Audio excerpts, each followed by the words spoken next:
ನಮಸ್ಕಾರ, ಎಲ್ಲರಿಗೂ ನನ್ನ ಚಾನಲ್ಗೆ ಸ್ವಾಗತ. ಇವತ್ತು ನಾನು ನಾಗರ ಪಂಚಮಿ ಹಬ್ಬಕ್ಕೆ ಮಾಡುವಂತಹ ಅರಿಶಿನ ಎಲೆಯ ಪಾತೋಡಿಯನ್ನು ಮಾಡ್ತಾ ಇದ್ದೇನೆ.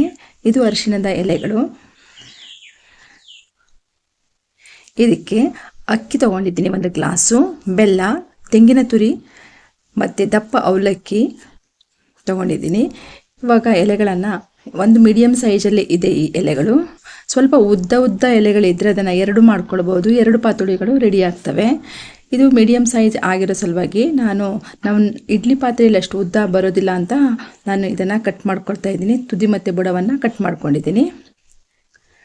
ಈಗ ಅದನ್ನು ತೊಳೆದು ಒರೆಸ್ತಾ ಇದ್ದೇನೆ. ಇದನ್ನೆಲ್ಲ ಎಲೆಗಳು ಇವಾಗ ರೆಡಿಯಾಗಿದೆ. ಇವಾಗ ಮಿಕ್ಸಿ ಜಾರಲ್ಲಿ ಅಕ್ಕಿಯನ್ನು ಹಾಕ್ಕೊಳ್ತಾ ಇದ್ದೀನಿ. 1 ಗ್ಲಾಸ್ ಅಕ್ಕಿ ಹಾಕ್ಕೊಂಡಿದ್ದೀನಿ. ಒಂದು 2 ಅವರು ನೆನೆಸಿದರೆ ಸಾಕು.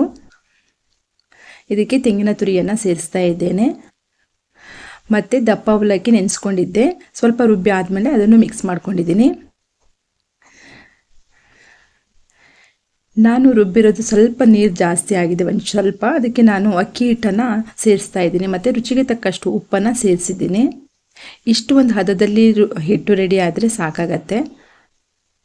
ತುಂಬ ತೆಳ್ಳಗಾದ್ರೂ ಹಚ್ಚೋಕ್ಕೆ ಕಷ್ಟ.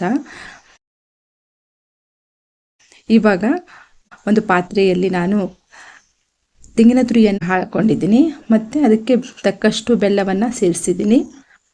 ಇವಾಗ ಬೆಲ್ಲ ಸ್ವಲ್ಪ ಕರಗುವಷ್ಟು ನಾವು ಇದನ್ನು ಬಿಸಿ ಮಾಡ್ಕೊಳ್ಬೇಕು. ಪಾಕ ಗಟ್ಟಿ ಪಾಕ ಏನು ಬರಬೇಕು ಅಂತ ಇಲ್ಲ. 1 ಚಮಚ ಎಳ್ಳನ್ನು ತೊಗೊಂಡಿದ್ದೀನಿ. ಆ ಎಳ್ಳನ್ನು ಫ್ರೈ ಮಾಡ್ಕೊಳ್ತಾ ಇದ್ದೀನಿ. ಇವಾಗ ಎಳ್ಳು ಫ್ರೈ ಆಗಿದೆ. ಇದಕ್ಕೆ ಮಿಕ್ಸ್ ಮಾಡ್ತಾ ಇದ್ದೇನೆ. ಬೆಲ್ಲ ಕೂಡ ಕರಗಿದೆ. ಈಗ ಏಲಕ್ಕಿ ಪುಡಿಯನ್ನು ಸೇರಿಸ್ತಾ ಇದ್ದೇನೆ. ಇವಾಗ ಇದು ಹೂರ್ಣನೂ ರೆಡಿಯಾಗಿದೆ.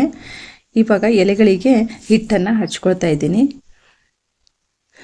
ಹಿಟ್ಟು ಒಂದು ಹದದಲ್ಲಿ ಇರುವ ಸಲುವಾಗಿ ನನಗೆ ಈಸಿಯಾಗಿ ಹಚ್ಚೋಕ್ಕೆ ಆಗಿದೆ.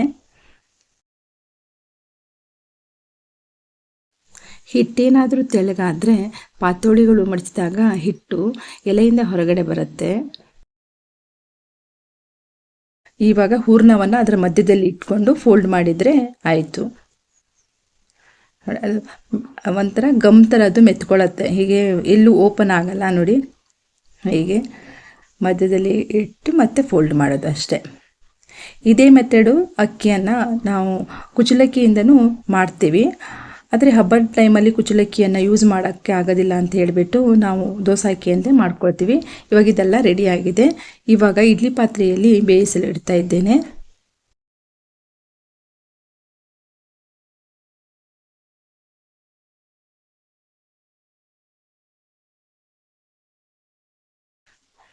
ಅವಲಕ್ಕಿ ಹಾಕಿರೋ ಸಲುವಾಗಿ ಮೆದುವಾಗಿ ಬರುತ್ತೆ. ಅವಲಕ್ಕಿ ಹಾಕಿಲ್ಲ ಅಂದರೆ ಗಟ್ಟಿಯಾಗಿ ಒಂಥರ ನಾರು ಥರ ಆಗತ್ತೆ. ಬಿಸಿ ಇದ್ದವಾಗ ಸ್ವಲ್ಪ ಪರವಾಗಿಲ್ಲ, ಆಮೇಲೆ ತಣ್ಣಗಾದ ಮೇಲೆ ತಿನ್ನೋಕ್ಕಾಗೋದಿಲ್ಲ ಆಗಿತ್ತು. ಆದರೆ ಇದು ಯಾವಾಗ ಬೇಕಾದ್ರೂ ಅದೇ ಥರನೇ ಇರುತ್ತೆ, ಚೆನ್ನಾಗಿರುತ್ತೆ. ಇವಾಗ ಬೆಂದಿದೆ ನೋಡಿ. ಒಂದು 15 ನಿಮಿಷ ಇಟ್ಟಿದ್ರೆ ಸಾಕು. ಇವಾಗ ಸ್ವಲ್ಪ ತಣ್ಣಗಾಗಿದೆ. ನಾನು ಅದನ್ನು ಓಪನ್ ಮಾಡ್ತಾ ಇದ್ದೇನೆ. ಈಗ ನೋಡಿ ಎಷ್ಟು ಬೇಗ, ನಾವೇನು ಎಣ್ಣೆ ಹಚ್ಕೊಂಡಿಲ್ಲ ಏನಿಲ್ಲ, ಆದ್ರೂ ಎಷ್ಟು ಬೇಗ ನಾವು ತೆಗಿಯೋಕ್ಕೆ ಈಸಿಯಾಗಿ ಆಗುತ್ತೆ ನೋಡಿ. ಒಂದೊಂದು ಸಲ ಏನಾಗುತ್ತೆ, ಅದ್ರ ಹಿಟ್ಟು ಎಲೆಗಳಿಗೆ ಮೆತ್ಕೊಳ್ಳುತ್ತೆ, ತೆಗಿಯೋಕ್ಕೆ ಆಗೋದಿಲ್ಲ, ಎಲೆಗಳು ಹರಿಯುತ್ತವೆ. ಆದರೆ ಇದು ಆ ಥರ ಇಲ್ಲ ನೋಡಿ. ಹೇಗೆ ಎಷ್ಟು ನೀಟಾಗಿ ಬಂದಿದೆ, ಹಾಗೆ ಸ್ಮೂತಾಗೂ ಇದೆ. ಇದೇ ಮೆಥಡಿಂದ ಮಾಡಿಕೊಂಡ್ರೆ ಈಸಿಯಾಗಿ ಚೆನ್ನಾಗೇ ಬರುತ್ತೆ, ಮೆದುವಾಗಿ ನೋಡಿ. ಹೇಗೆ ಇವಾಗ ದಪ್ಪನೂ ಇಲ್ಲ, ಹೊರಗಡೆದು ಲೇಯರು ಕರೆಕ್ಟಾಗಿ ಆಗಿದೆ ನೋಡಿ. ಇಷ್ಟ ಆಗಿದ್ರೆ ಲೈಕ್ ಮಾಡಿ, ಶೇರ್ ಮಾಡಿ, ಕಾಮೆಂಟ್ ಮಾಡಿ, ಸಬ್ಸ್ಕ್ರೈಬ್ ಮಾಡಿ. ಇಷ್ಟೊತ್ತು ವಿಡಿಯೋ ನೋಡೋದಕ್ಕಾಗಿ ಧನ್ಯವಾದಗಳು.